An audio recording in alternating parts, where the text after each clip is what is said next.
राहुस्तोत्रम् अर्धकायम् महावीरम् चन्द्रादित्यविमर्दनम् सिंहिकागर्भसम्भूतम् तम् राहुम् प्रणमाम्यहम्।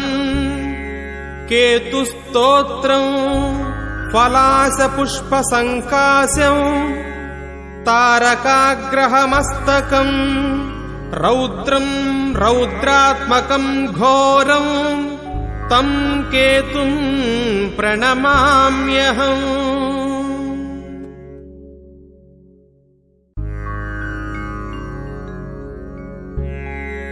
ॐ